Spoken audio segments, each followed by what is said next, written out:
নমস্কার, সান্দন টিভির পর্দায় আমি মৃন্ময়ী আপনাদের প্রত্যেককে স্বাগত জানাচ্ছি। চোখ রাখছি এই মুহূর্তের গুরুত্বপূর্ণ কিছু সংবাদের দিকে। কলঙ্কজনক অধ্যায় রচিত হলো খোয়াই মহকুমার তুলাশিখর এলাকায় নিজের শিশুকন্যাকে বিষ খাইয়ে হত্যা করার অভিযোগ উঠল পিতা টিএসআর জওয়ানের বিরুদ্ধে। কলঙ্কিত এই টিএসআর জওয়ানের নাম রথীন্দ্র দেববর্মা। পুলিশ আটক করেছে এই নরপিশাচ রূপী টিএসআর জওয়ানকে। একেবারে সমাজের নিকৃষ্টতম ঘটনা। 1 বছরের শিশুকন্যাকে বিষ খাইয়ে হত্যা করার অভিযোগ উঠল তারই বাবার বিরুদ্ধে। পিতার কোলেই নির্মমভাবে প্রাণ হারালো এই শিশুকন্যা। ঘটনা খোয়াই মহকুমার তুলাশিখর এলাকায়। অভিযুক্ত পিতা টিএসআর এর 10ম ব্যাটালিয়নে কর্মরত। তার নাম রথীন্দ্র দেববর্মা।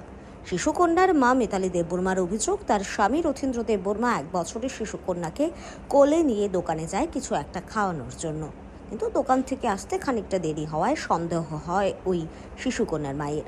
শিশুকন্যাকে তার বাবা বাড়িতে ফিরে আসার পর দেখা যায় শিশুকন্যা শুধু বমি করছে, ওষুধের গন্ধ বেরোচ্ছে তার আশপাশ থেকে। স্ত্রী মিতালি দেববর্মা তার স্বামী রথীন্দ্র দেববর্মাকে জেরা করতে করতে শুরু করলে স্বামী রথীন্দ্র দেববর্মা তার স্ত্রীকে কিল ঘুষি লাথি মেরে সেখান থেকে পালিয়ে যায়। না, আমি পয়েন্ট দোকান এটা আবু লয়ে দোকানত লয়ে গেছে। আচ্ছা এটা আবু বাবা। আচ্ছা, মর্গ এই হাসপাতালের মর্গে যে আপনার বাচ্চাটা আছে, আপনি জানেননি ব্যাপারটা? না না, জানি না আমরা। বা ডাক্তাররা যে এটার করছে, এটা আপনি জানেন?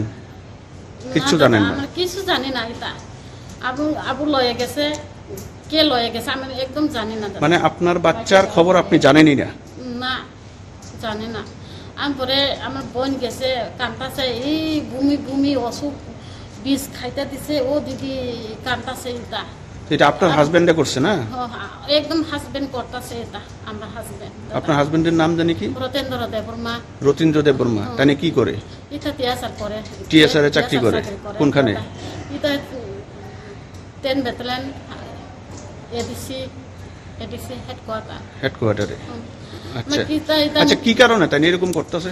এটা কি কারণে? এটা মায়া ডেইলি মায়া মাং আসে কিতা পেটো তোমার পেটো এটা বলা নাই, মায়া কিতা করব আমি আমার আবার এটা। ও মানে আপনার ছেলে নাই? না না, মানে মেয়ে তাই দেখতে পারে না? এরকম। আচ্ছা, এমনি তাই কারোর সঙ্গে কোনো অবৈধ সম্পর্ক আসেনি? এটা তো আচ্ছা, তাহলে তাদের সমস্যাটা হয়েছে গিয়ে তাই ছেলে দেখতে পারে না? মানে আবার এটা ফাঁসি দিব আমরা দাদা। মানে আপনি আপনার স্বামীর ফাঁসি চাইতেছেন? আচ্ছা, আমার মায়া নাই, এটা ফাঁসি দিব আমরা। 1 বছরের এই শিশুকন্যাকে নিয়ে আসা হয় খোয়াই জেলা হাসপাতালে। সেখান থেকে পাঠানো হয় আগরতলার জিবি হাসপাতালে। জিবি হাসপাতালে চিকিৎসকরা এই শিশুকন্যাকে মৃত বলে ঘোষণা করে। শিশুকন্যার মৃত্যুর এই ঘটনা ছড়িয়ে পড়তেই জিবি হাসপাতাল চত্বরে ব্যাপক ক্ষোভের সৃষ্টি হয় সাধারণ মানুষের মধ্যে।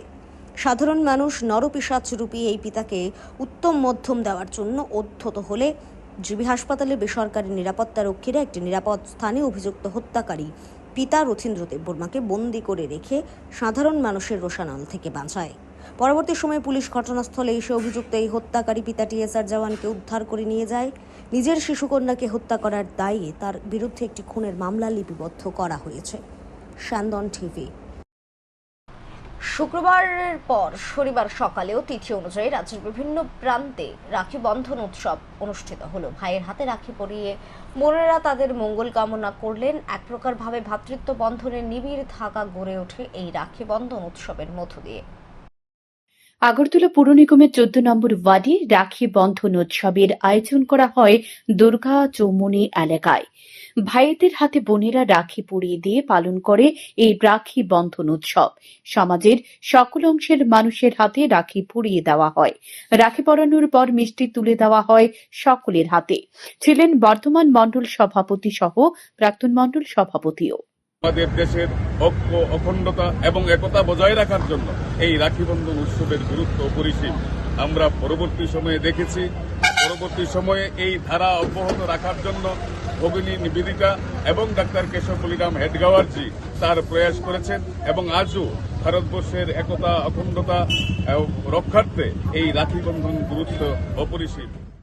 প্রতি বছরের মতো এবছরও নবদিগন্ত সামাজিক সংস্থার উদ্যোগে রাখি বন্ধন উৎসব পালন করা হয়। ক্লাবের সামনে দাঁড়িয়ে বোনেরা পথ চলতি ভাইদের হাতে রাখি পরিয়ে দিয়ে পালন করে এই দিনটি।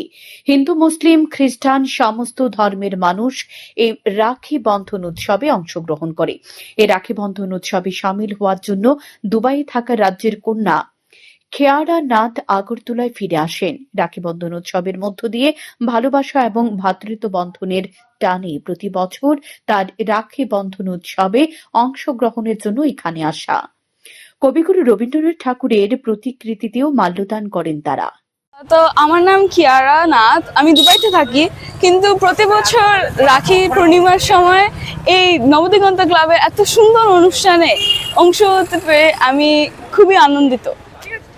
তো সবাইকে রাখি পরিয়ে এই আমাদের সমাজে ভালোবাসা এবং এই ভাই বোনের সম্পর্কটা রাখে এবং আমাদের মাঝে দূরত্ব ও মনোমালিন্যতা কমিয়ে দেয়।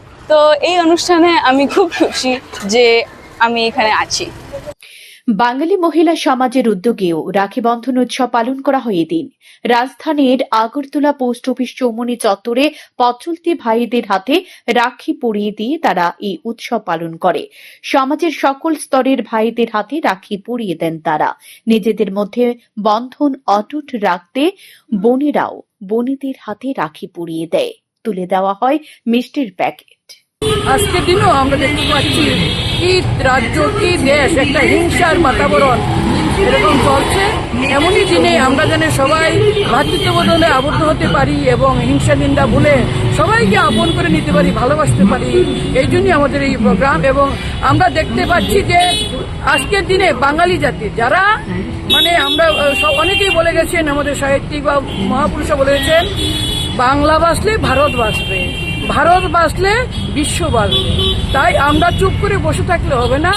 আমরা একটা সংকর জাতি, আমরা একটা পুরানো জাতি। ত্রিপুরা প্রদেশ মহিলা মোর্চার উদ্যোগে ওই দিন আখাউড়া চেকপোস্টে রাখি বন্ধন উৎসব পালন করা হয়। মহিলা মোর্চার বোনেরা সমস্ত সুরক্ষা বাহিনীর আধিকারিক সহ জওয়ানদের হাতে রাখি পরিয়ে দেয়। রাখি পরিয়ে দেওয়া হয় সীমান্ত সুরক্ষা বাহিনীর বোনেদের হাতেও। ছিলেন মহিলা মোর্চার রাজ্যসভার নেত্রী মিমি মজুমদারও। রাখি বন্ধন উৎসব সম্পর্কে অভিমত ব্যক্ত করতে গিয়ে তিনি বলেন, অপারেশন সিঁদুর এবং অপারেশন মহাদেবের মাধ্যমে ভারতীয় সেনা জওয়ানরা দেশের গৌরবকে অক্ষুণ্ণ রেখেছে, যার কারণে তারা সেনা জওয়ানদের জন্য এই রাখি বন্ধন উৎসবের আয়োজন করে। আখাউড়া যে আমাদের বিএসএফ ক্যাম্প আছে সেখানে আমরা একত্রিত হয়েছি। আমাদের আর্ম ফোর্সেসের মধ্যে আমরা এই রাখি উৎসবটিকে আজকে পালন করছি। কেননা এইবারের যে আমাদের মূল যে বিষয় আজকে এবার আমাদের রাখির, আপনারা জেনে থাকবেন যে অপারেশন সিন্দুর এবং অপারেশন মহাদেবের মতো যা কারনামা, যা ভারতবর্ষব্যাপী ভারতবর্ষকে ভীষণভাবে গর্বিত করেছে আমাদের আর্ম ফোর্সেস। এবং সেই উপলক্ষে কিন্তু আজকে আমরা আর্ম ফোর্সেসের মাঝখানেই আমরা পালন করছি। কেননা প্রধানমন্ত্রী দিক নির্দেশন হিসাবে এই বছর সমর্পিত করা হয়েছে এই রাখি পূর্ণিমা উৎসব। এদিকে এক অনুষ্ঠানের মধ্য দিয়ে উত্তর জেলার মহিলা মোর্চার বোনেরাও রাখি পরিয়ে দেয় সীমান্ত সুরক্ষা বাহিনীর জওয়ানদের হাতে। কদমতলা থানার অন্তর্গত ভারত বাংলাদেশ সীমান্তের ইয়াকুবনগর বিওপিতে কর্তব্যরত বিএসএফ জওয়ানদের কপালে চন্দনের ফোঁটা এঁকে হাতে রাখি বেঁধে মিষ্টিমুখ করিয়ে এই রাখি বন্ধন উৎসব পালন করে মহিলা মোর্চার বোনেরা। উত্তর জেলার মহিলা মোর্চার জেলা নেত্রী রূপালী অধিকারী জানিয়েছে, দেশের প্রতিটি দাদা ভাইয়ের সুরক্ষা ও সৌভ্রাতৃত্বের জন্যই এই রাখি বন্ধন উৎসবের আয়োজন। সেনাদের সঙ্গে যারা বিএসএফ এ কর্মরত আছেন তাদের সঙ্গে এই রাখি উৎসব পালন করছি। আমাদের দেশের সকল দাদাদের ভাইদের সুরক্ষার জন্য, সৌভ্রাতৃত্বের জন্য আমরা এই উৎসব পালন করে থাকি। উত্তর ত্রিপুরা জেলা মহিলা মোর্চার পক্ষ থেকে আজকে আমরা প্রথমে এখানে পালন করলাম। পরবর্তী সময়ে আমাদের প্রত্যেকটা মণ্ডলে আছে ভারতের সুরক্ষার জন্য, মাতৃভূমির অখণ্ডতার জন্য, যাতে সবার হাত মজবুত থাকে, সবার বাহুতে বল থাকে, সবার সুরক্ষা কামনা করে আমরা এই রাখি উৎসব পালন করছি। আমাদের এই রাজ্যের প্রত্যেক দাদা ভাইদের আজকের এই রাখি উৎসবের অনেক অনেক শুভেচ্ছা, শুভকামনা, অভিনন্দন। সবার সুস্থতা, দীর্ঘায়ু কামনা করি। আমরা সবাই সৌভ্রাতৃত্বের ডুরে একইভাবে এক অপরের পরিপূরক হয়ে ভাই বোনের পবিত্র বন্ধনে আমরা আবদ্ধ থাকতে চাই এবং আমরা প্রতিনিয়ত এই সৌভ্রাতৃত্বের বার্তাটা সমাজে ছড়িয়ে দেওয়ার। রাখি বন্ধন এটা শুধুমাত্র একটি উৎসব নয়, এটা হচ্ছে একটি বিশ্বাস। ভাইয়ের হাতে রাখি বেঁধে দিলে সে ভাই বোন বা দিদিকে রক্ষা করবে। সে বিশ্বাসে রাখি বন্ধন উৎসব পালিত হয়ে আসছে সৃষ্টির সূচনা লগ্ন থেকে। রাখি শুধু ভাইকে নয়, যে কোনো কারোর হাতে মঙ্গল কামনায় বেঁধে দেওয়া যায়। কথিত অনুযায়ী কৃষ্ণ ঘুড়ি উড়াতে গেলে ঘুড়ির সুতায় তার হাত কেটে যায়। সে সময় সে ক্ষতস্থান নিজের কাপড় ছিঁড়ে বেঁধে দেয় দ্রৌপদী। পরবর্তীতে দ্রৌপদীর বস্ত্রহরণ পর্বে দ্রৌপদীকে রক্ষা করেন শ্রীকৃষ্ণ। সে থেকে নাকি রাখি বন্ধনের প্রচলন হয়েছিল। ধর্মীয় ভাবাবেগ থেকে জানা যায় এই রাখি বন্ধনের অর্থ হচ্ছে একটি ধাগার মাধ্যমে নিজেদের একটি সূত্রে গেঁথে থাকা। অসুরা দেবরাজ ইন্দ্রকে হারিয়ে দেবকুল দখল করেছিলেন নিজেদেরকে একটি সূত্রে গেঁথে দিয়ে। পরবর্তী সময় সে দেবকুল ফিরে পাওয়ার জন্য দেবরাজ ইন্দ্রের সহধর্মিণী ব্রহ্মার শরণাপন্ন হয়েছিলেন। তখন ব্রহ্মা কয়েকটি সুতো দিয়েছিলেন দেবরাজ ইন্দ্রের সহধর্মিণীর হাতে। বলেছিলেন সকলকে এক সূত্রে গাঁথতে হলে এই সুতোর খুব প্রয়োজন। একইভাবে ধাগার মাধ্যমে বন্ধনের আবির্ভাব। পরবর্তী সময় ব্রিটিশ শাসনকালে বঙ্গভঙ্গের সময় রাখি বন্ধনকে হাতিয়ার করে হিন্দু ও মুসলমানদের মধ্যে ভ্রাতৃত্বের বন্ধন তৈরি করেছিলেন রবীন্দ্রনাথ ঠাকুর। অর্থাৎ এই রাখি বন্ধন উৎসবের ঐতিহাসিক এবং আধ্যাত্মিক গুরুত্ব বিশাল। শান্তম টিভি। রাজ্যের বর্তমান রাজনৈতিক পরিস্থিতি নিয়ে কেন্দ্রীয় নেতৃত্বের সঙ্গে কথা বলার জন্য দিল্লিতে গেলেন রাজ্যের জনজাতি মোর্চার শীর্ষ নেতৃত্ব। এর মধ্যে রয়েছেন প্রাক্তন মন্ত্রী রামপদ জমাতিয়া, বর্তমান মন্ত্রী বিকাশ দেববর্মা, প্রাক্তন সাংসদ রেবতী ত্রিপুরা জনজাতি মোর্চার রাজ্য সভাপতি বিপিন দেববর্মা। তারা সেখানে দেখা করেন রাজ্যসভার সাংসদ রাজীব ভট্টাচার্যের সঙ্গে। রবিবার কেন্দ্রীয় নেতৃত্বের সঙ্গে কথা বলবেন জনজাতি মোর্চার রাজ্যের শীর্ষ নেতৃত্ব। প্রকাশ্য দিবালোকে টমটম থেকে ব্যাটারি চুরি করতে গিয়ে হাতে নাতে ধরা পড়ল এক চোর। ঘটনা আগরতলা বটতলা গান্ধীঘাট সংলগ্ন এলাকায়। স্থানীয়রা চোরটিকে আটক করে উত্তম মধ্যম দিয়ে পুলিশের হাতে তুলে দেয়। ঘটনা শনিবার 7 সকালে আগরতলার বটতলার গান্ধীঘাট সংলগ্ন পুরানো ফরেস্ট অফিস লাগোয়া রাস্তায়। টমটম গাড়ির চালকেরা টমটমগুলো এখানে এনে রাখেন। পাশের একটি ঘরে থাকেন টমটম চালক। তিনি সকালবেলায় ব্যাটারি চার্জ দিতে গিয়ে দেখেন ব্যাটারি চার্জ হচ্ছে না। তারপর টমটম গাড়ির পাশে এসে তিনি দেখতে পান তার গাড়ি থেকে ব্যাটারি উধাও। অভিযুক্ত চোর ব্যাটারি বিক্রি করার জন্য সেখানেই আসে। ব্যাটারি দেখতে পেয়ে টমটম চালক বুঝতে পারেন এটা তার টমটম থেকেই চুরি করা হয়েছে। সঙ্গে সঙ্গে তিনি হাতে নাতে ধরে ফেলেন চোরটিকে। খবর দেওয়া হয় 112 নম্বরে, ডায়াল করে পুলিশকে। চোরটিকে ধরে উত্তম মধ্যম দেয় সাধারণ মানুষ। তার সঙ্গে থাকা আরও একটি চোর পালিয়ে যায়। তার বিরুদ্ধে প্রতাপগড় সহ নানা জায়গা থেকে ব্যাটারি চুরি করার অভিযোগ রয়েছে। আমি দোকানের মধ্যে কন্টিনিউ আজকে মনে প্রায় 8-10 বছর ধরে থাকতেছি। সবসময় দোকান ভাড়া বেড়াই, দোকানে গাড়ি চালাইতেছি, সব কিছু করতেছি। ভোরবেলা সকালবেলা উঠছি, ঠিক আছে, দরজা আমার খুলেই থাকে। ওইটা সেটা আমি 8:15 বাজে, তখন আমি গেছি গাড়ি তো সাধু বামু, আমার বাতিদের গাড়ি একটা আর আমার গাড়ি না, এই গাড়ি সরাই আমার সাথে তখন ভয়টা বেশি কিরে সাধু না করে তখন ফুলটা সাইডে দেখি আমার এই ছেলে ব্যাটারি না। তখন লগালগ বাইক মানে না সব কিছু সবাই জানাই দিলে আমি একটু তার কাছ থেকে হ্যান্ডেল করছি। স্যার এই ঘটনা আমার এই জিনিসটা আমি 112 তার কাছে আমি জানাইছি, স্যার এই ঘটনা আয়া দেখছে, আমার মোবাইলও উড়াইছে দেখছে। তখন আমি সবার কাছে মালিক সবার কাছে শুনতেছি এই ঘটনা এসে গেলাম। এর মধ্যে ভাই আমি এখানে দাঁড়াই রয়েছি, কেউ কেছে স্যার হ্যাঁ আসুন সামনে। তো এমন টাইমে একটা আইসে এসে দেখো দাদা একটা ব্যাটারি কিনবেন। তখন আমি কিছু ব্যাটারি কিনবো এমনি আমি ডাকছি সঞ্জিত বাইক পেয়ে দিঘা। তখন হ্যাঁ আইসে পরে আমার হাতে খেয়াল হয়েছে আমি গাড়ি সারার কাছে হেরার কাছে বিচার দিয়ে রাখছি। আমি যখন তার কাছে কমিটি জানাইছি আমার জানানো দরকার আছে। তখন আমি তার কাছে গিয়ে তার বেশি ধর তখন বাইকিয়া দিতে করেছি। তখন দুইজনের একজনের বাইকিয়া থাকা আর রিক্সাতে যে রিক্সাটা পেয়েছে ওই রিক্সা ড্রাইভারও ধরছে, তারও ধরছে। রিক্সা ড্রাইভার কোনো কিছু নাই, তারও ধরতে পারে আমার রিজার্ভ আসতো নাকি। হ্যাঁ ওই তো টাকা টাকা এর মধ্যে প্রতাপ করতে চুরি করছে। এটা ইয়া আরো পাবলিক জনজন্য অনেকজনে প্রতাপ করতে ব্যাটারি চুরি করে আসছে, 2টা ব্যাটারি আরো চুরি করে। তাহলে দীর্ঘদিন যদি সার এমন ধরো আমরা কিভাবে চলবো? এটা সবাই তো আমরা তো একটা সংসার চলে। আজকে যদি এমন করে যদি লুটপাট করে এমন করে যদি নেয় আমরা কিভাবে থাকতাম? রাজধানী আগরতলা সহ রাজ্যের বিভিন্ন প্রান্তে বেড়ে চলেছে চোরদের উপদ্রব। নেশাজাতীয় সামগ্রী সেবন করার উদ্দেশ্যে চোরেরা এই কাণ্ড সংঘটিত করে চলেছে। তবে প্রতিটি ক্ষেত্রেই অভিযোগ উঠতে শুরু করেছে পুলিশের নিষ্ক্রিয় ভূমিকা নিয়ে। স্যান্দন টিভি। গত 4 আগস্ট শিলচরে RK এন্টারটেইনমেন্টের উদ্যোগে এক মেগা বিউটি প্রতিযোগিতা অনুষ্ঠিত হয়েছিল। এর মধ্যে নাম দেওয়া হয়েছিল বৈশাখী। এতে অংশগ্রহণ করেছিল ত্রিপুরাও। আন্তঃরাজ্য ভিত্তিক এই প্রতিযোগিতায় ত্রিপুরা ছাড়াও শিলচর, গুয়াহাটি, কলকাতা এবং আসামের প্রতিযোগিনীরা অংশগ্রহণ করেছিল। ত্রিপুরা থেকে যে 12 জন প্রতিনিধি অংশগ্রহণ করেছিলেন তারা প্রত্যেকেই কোনো না কোনো ক্যাটাগরিতে পুরস্কৃত হয়েছেন। মোট 4টি ক্যাটাগরিতে পুরস্কৃত হয় ত্রিপুরার অংশগ্রহণকারীরা। কিডস ক্যাটাগরিতে দ্বিতীয় এবং তৃতীয় রানার্স আপ হয় 6 বছরের অর্শিয়া লস্কর এবং 4 বছরের প্রিয়শ্রী সূত্রধর। কিডস বি ক্যাটাগরিতে বিজয়ী হয়েছেন 12 বছরের অদ্রিজা দাস এবং প্রথম রানার্স আপ হয়েছেন দেবনয়ন দত্ত। মিস্টার ক্যাটাগরিতে বিজয়ী হয়েছে দীপ্তনু দাস। মিস ক্যাটাগরিতে বিজয়ী হয়েছেন চন্দ্রানী রুদ্রপাল। প্রিন্ট বিজয়ী হয়েছেন জয়স্মিতা মজুমদার। রানওয়ে বিজয়ী হয়েছেন বাবলি দেব। ব্র্যান্ড অ্যাম্বাসেডর হয়েছে রেশমি ঘোষ। চতুর্থ রানার্স আপ হয়েছে তানিশা চক্রবর্তী। মিসেস ক্যাটাগরিতে বিজয়ী হয়েছেন সোমা সরকার দাস এবং রানওয়ে বিজয়ী হয়েছেন পাপিয়া সূত্রধর। RK এন্টারটেইনমেন্ট ত্রিপুরা শাখার অধিকর্তা দেবশ্রী দাস দেববর্মা এই খবর জানিয়েছেন। খোয়াই মহকুমার পূর্ব গনকি শ্রমিক কলোনি এলাকার 2টি বাড়ি ও একটি দোকানে চুরির ঘটনাকে কেন্দ্র করে ছড়িয়ে পড়েছে ব্যাপক চাঞ্চল্য। শনিবার সকালে বাড়ির মালিক চুরির ঘটনাটি প্রত্যক্ষ করে।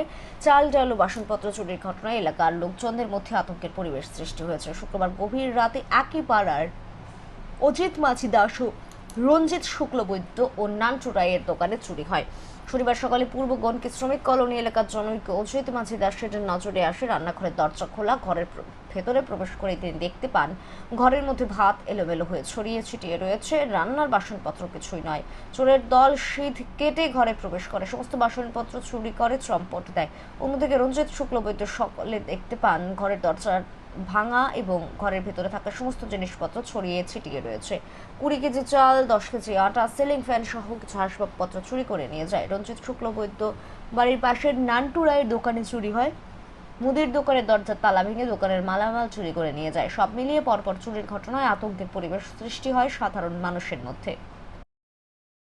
ওই তো আমি সকালবেলা আইসি সেটা দেখি চাল আমার নিচে ঘরের একটা বস্তা ভিতরে চাল আসলো, চাল নিচে, এরপরে একটা পিতলের শাড়ি নিচে, একটা ডেক নিচে, চশমার নিচে, এরপরে 100টা টেহা নিচে, মায়ের মানি ব্যাগ নিচে। এরপরে দেখ ঘরের আরো কয়েকটা দিন ওই তুই ফালাই সেরে জুতার ফালাই হইলো গলতা সবকিছু ঘরের মানে ফ্যান নিচে, সিলিং ফ্যান নতুন আনছে। আজকে সকালবেলা দেখছেন? ও সকালবেলা দেখছি। রাত্রেবেলা আসলেন না, বাড়িতে আসলেন না? আসলাম 11টার সময় গেছে, কি করো গেছে কি ফুলা পানি ডরাই দেখা কই বাবু ঘর নাই, কি করো ঘুমাই গেছে, ডর লাগে দেখে সিরা। বাড়ির মালিকের নাম কি? ত্রিপুরায় নিপুণ কর্মসূচির ৩য় বর্ষপূর্তি উপলক্ষে শনিবার সালেমায় অনুষ্ঠিত হলো এক র্যালি। শিক্ষার গুণগত মান উন্নয়নের লক্ষ্যে ত্রিপুরা সরকারের একটি অন্যতম উদ্যোগ নিপুণ ত্রিপুরা তার 3য় বর্ষে পদার্পণ করেছে। এই উপলক্ষে আগামী 18ই নভেম্বর বর্ষপূর্তিকে সামনে রেখে রাজ্য জুড়ে হচ্ছে এক মাসব্যাপী কর্মসূচি। এর অঙ্গ হিসেবে ধলাই জেলার সালেমা ব্লকের শিক্ষা দপ্তরের উদ্যোগে এই র্যালিটির আয়োজন করা হয়। সালেমা দ্বাদশ শ্রেণী বিদ্যালয়ের ছাত্রছাত্রীরা অংশগ্রহণ করে।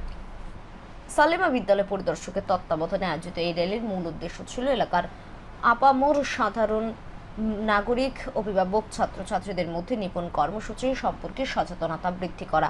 1 আগস্ট থেকে শুরু হয়েছে এই কর্মসূচি। অক্টোবর মাসের 31 তারিখ পর্যন্ত চলা এই কর্মসূচিতে প্রতিটি সরকারি বিদ্যালয় তা TTADC বা রাজ্য সরকারের অধীনেই হোক না কেন সেগুলোতে ব্লক, ডিস্ট্রিক্ট, স্টেট লেভেলের কর্মকর্তারা পরিদর্শন করবেন।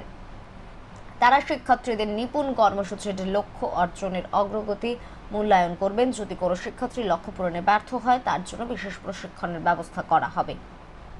2টি স্কুটির সংঘর্ষে 67 বছরের বৃদ্ধর মৃত্যু। ঘটনা উত্তর হালহালি 40 ফুটি সেতু সংলগ্ন স্থানে। জানা যায় উত্তর হালহালি এলাকার বাসিন্দা তথা হালহালি বাজারে ব্যবসায়ী মনীন্দ্র সূত্রধর সকালবেলা স্কুটি নিয়ে বাজারের উদ্দেশ্যে রওনা দেন। তখন তিনি বাড়ির গলির রাস্তা থেকে মেইন রোডে উঠতে যাচ্ছিলেন। তখনই হালহালি থেকে কমলপুরের দিকে আসা একটি স্কুটির সাথে সজোরে ধাক্কা লেগে পড়ে যান। মনীন্দ্র সূত্রধরের মাথায় কিছুটা আঘাত লাগে, হয়তো তিনি তখন আঘাতের মাত্রাটা অনুভব করতে পারেননি, কিছু হয়নি বলেই বাড়ি চলে যান। তাকে বলা হয় হাসপাতালে আসার জন্য, কিন্তু তিনি রাজি হননি। বাড়িতে গিয়ে বলেন পাখা চালিয়ে দেওয়ার জন্য। কয়েক ঘন্টা পরই কিন্তু তার শরীর অস্থির করতে শুরু করে।